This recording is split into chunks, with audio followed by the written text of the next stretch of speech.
cours de la journée la plus meurtrière de la plongée souterraine en Australie, 4 membres d'une même famille sont partis pour une aventure de plongée en grotte, mais un seul est revenu. Voici l'analyse fatale de la tragédie de plongée du puits. Christine Millet était un prodige. À seulement 19 ans, elle plongeait littéralement depuis près de 15 ans, Selon son père, von Ockentijn, il était plongeur professionnel en Australie et a élevé ses enfants dans l'eau à plonger. Christine, Stéphane et Glenn étaient de vrais experts en plongée sous-marine au printemps 1973. Ils étaient tous deux plongeurs sous-marins hautement qualifiés et Christine était la détentrice actuelle du titre de Nouvelle-Galles du Sud en plongée. Les Millet, une équipe d'experts redoutables, étaient un excellent atout pour les sorties de plongée. Leur cousin John Basherman, plongeur expérimenté avec seulement 4 ans de pratique, était considéré comme le novice de la famille. Le 28 mai 1973, un groupe de 9 personnes avait prévu une plongée de 2 jours à Mount Gambier, dans le gouffre du puits. Ce gouffre était unique, seule une petite ouverture perçait le plafond d'une immense caverne en dessous. Le trou a été élargi à environ 1 mètre pour permettre à une personne d'y descendre avec une échelle de corde. Après s'être faufilé à travers le trou herbeux, la caverne s'ouvre sur un lac 20 pieds plus bas. C'est assez trompeur de voir que ce petit trou anodin dans le sol s'ouvre sur une grotte remplie d'eau, d'une taille équivalente à un terrain de football. Par une journée ensoleillée, la lumière provenant de l'ouverture traverse l'eau, créant un faisceau lumineux droit jusqu'au fond. Le faisceau s'arrête à la surface du tas de rochers, 120 pieds des plus bas. Ce tas de rochers était une accumulation de pierres jetées par les propriétaires du terrain dans une tentative de boucher ce trou dans leur pâturage. Après que des milliers de pierres aient été jetées, ils ont réalisé la véritable immensité de la caverne en dessous. Ce tas de rochers et le faisceau de lumière venant d'en haut sont les points centraux de la grotte. Les plongeurs utilisaient constamment la lumière de l'entrée comme une boussole pour naviguer dans ce site de plongée captivant.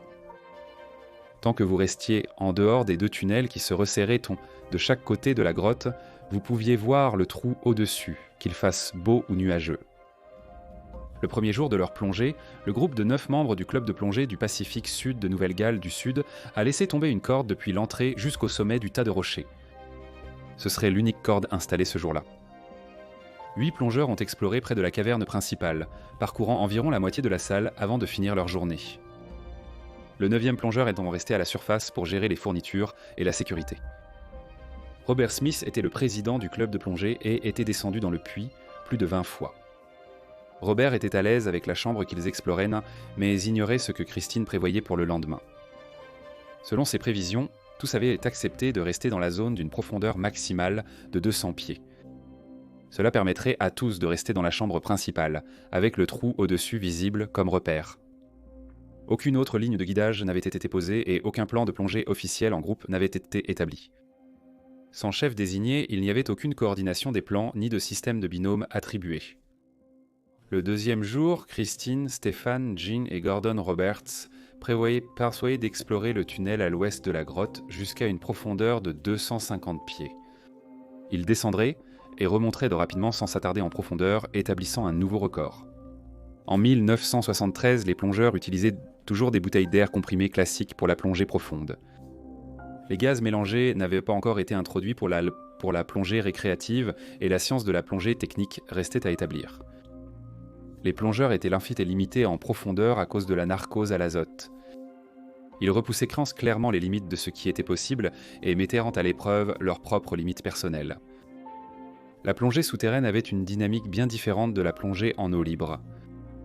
Christine, John, Stephen et Gordon allaient tous se retrouver confrontés à ces limites. Les 4 autres plongeurs, Glenn, Robert, Larry et Peter, ont tous témoigné de ce qu'ils ont vu et compris des événements de ce jour-là. Le groupe est entré dans l'eau, a plongé jusqu'au fond de la salle, au-delà du tas de rochers. Tout semblait normal au début. Robert a rapidement commencé à se sentir étourdi à cause de la narcose à l'azote. En tant que plongeur expérimenté, il a immédiatement reconnu les symptômes et est remonté à une profondeur plus sûre.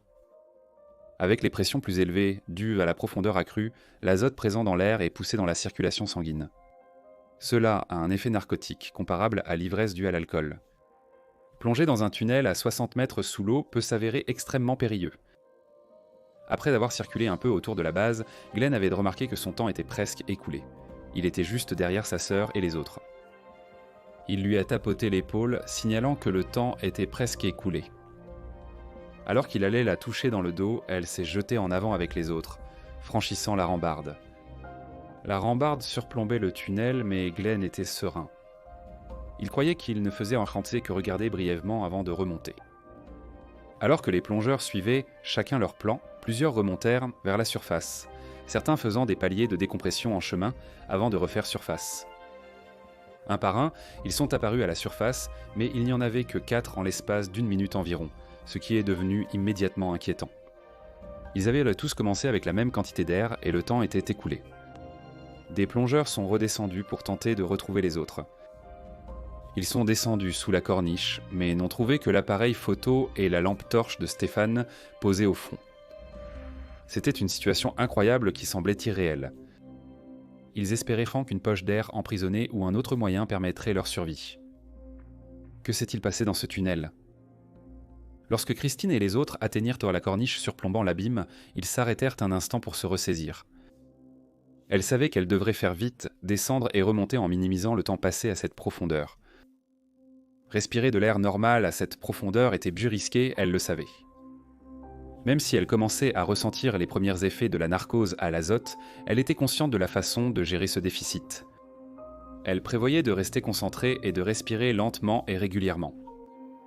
À la profondeur cible, l'air est comprimé de telle sorte que chaque respiration utilise 7 fois plus d'air qu'à la surface. Même dans des conditions idéales, son approvisionnement en air s'épuiserait en quelques minutes. Elle était avec son frère et son cousin en groupe, sachant qu'ils avaient l'expertise pour atteindre le record de profondeur de 250 pieds. On les a vus plonger dans les profondeurs du tunnel à partir d'environ 200 pieds. Pour atteindre une profondeur de 250 pieds, ils devraient parcourir plus de 300 pieds linéaires dans le tunnel qui se rétrécit progressivement. Au fil de leur progression, chaque individu aurait éprouvé un degré de terreur distinct. Leurs réserves d'air s'amenuisaient dangereusement, les exposant probablement aux effets de la narcose. Mais aucun de ces problèmes n'était le véritable facteur limitant. C'était la vase. C'était une situation inédite pour eux. 4 plongeurs dans un espace confiné ont remué la vase ancienne, créant des nuages de sable qui prendraient des heures, voire des jours, à se dissiper. La vase limitait la visibilité à moins d'une longueur de bras. Le point crucial et mortel était l'absence de fil d'Ariane installé pour savoir comment sortir. Christine vérifia son air et réalisa qu'elle n'atteindrait pas les 250 pieds. Faire demi-tour était plus compliqué que prévu. Après avoir nagé à travers le nuage de limon, il n'y avait aucun moyen de savoir exactement quelle direction la ramènerait au tas de rochers et à la lueur du trou dans le plafond de cette pièce. Par temps nuageux, le tunnel n'aurait aucune vue sur le trou d'entrée principal. Elle tendit la main devant elle, mais rencontra des roches qui pouvaient être le mur du passage, ou juste un rocher au sol. Impossible de s'orienter maintenant que le tunnel était entièrement rempli de sédiments. Son oxygène était dangereusement bas, et elle savait que remonter à la surface ne serait possible que si elle trouvait immédiatement la sortie. Dans une tentative désespérée de trouver le passage, elle remonta brusquement vers le plafond pour s'éloigner du fond ensablé. Gordon faisait exactement la même chose et on les a vus dans le tunnel nager vers le plafond du passage. Leur lampe torche balayait frénétiquement de haut en bas, puis d'un côté à l'autre, essayant de repérer le moindre indice qui pourrait les guider dans la bonne direction. Des rochers irréguliers dépassaient et descendaient depuis la limite supérieure, empêchant toute surface lisse pour glisser vers le haut du passage. Christine et Gordon ne le savaient même pas, mais ils étaient piégés dans un faux dôme au-dessus de cette partie du tunnel. À l'intérieur, ils ont cherché à tâtons le passage vers le haut dans les rochers. Imaginez tâtonner frénétiquement le plafond et les parois rocheuses environnantes sans trouver d'issue. Toute cette panique, complètement aveuglée par une eau opaque et sablonneuse tout autour. À ce moment, il était impossible de se diriger vers l'est ou l'ouest. Ils savaient seulement qu'ils étaient au sommet du tunnel parce que des bulles s'accumulaient dans les nombreuses crevasses, mais pas assez pour les sauver. La nature frénétique de leurs efforts a rapidement épuisé l'air restant et malheureusement, ils ne sortiraient pas de ce dôme. Ensemble, ils ont manqué d'air, sont devenus hypoxiques et ont finalement coulé jusqu'au sol du passage. Pendant ce temps, John a été aperçu nageant avec détermination dans la mauvaise direction du tunnel. Il souffrait très probablement de narcose à l'azote alors qu'il nageait plus profondément dans l'abîme. Stéphane avait aussi fait demi-tour, mais il était devant Christine et Gordon. Lui aussi manquait d'air et avait du mal à s'orienter sans corde pour le guider à travers les eaux opaques. Il a été retrouvé plus tard avec son gilet de flottabilité gonflé. Cette méthode d'urgence lui aurait permis de remonter à la surface lorsque son air était épuisé. Malheureusement, il est resté coincé sur une avancée rocheuse et n'a jamais atteint la surface. Malgré des recherches approfondies des plongeurs survivants et de la police, il a fallu plus de 11 mois pour retrouver les 4 plongeurs disparus.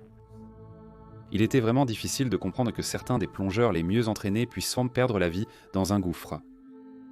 Suite à cette journée catastrophique, de nouvelles normes spécifiques à la plongée souterraine ont été instaurées. Les différences bien réelles entre la plongée en eau libre et la plongée en grotte étaient des faits essentiels sur lesquels les plongeurs devaient être parfaitement informés avant d'entrer dans une grotte. Les normes actuelles exigent donc des certifications de plongée en grotte, un chef pour le plan de plongée, des binômes, des plongeurs de sécurité à différentes profondeurs, des bouteilles supplémentaires, l'utilisation de gaz mélangés contre la narcose et des fils guides avant toute nouvelle exploration ou record. Une grande partie a été mise en place suite à leur perte tragique et en partie à cause d'elle. Le passe-temps risqué de la plongée en grotte a de nouveau coûté des vies lors d'un moment tragique et inattendu.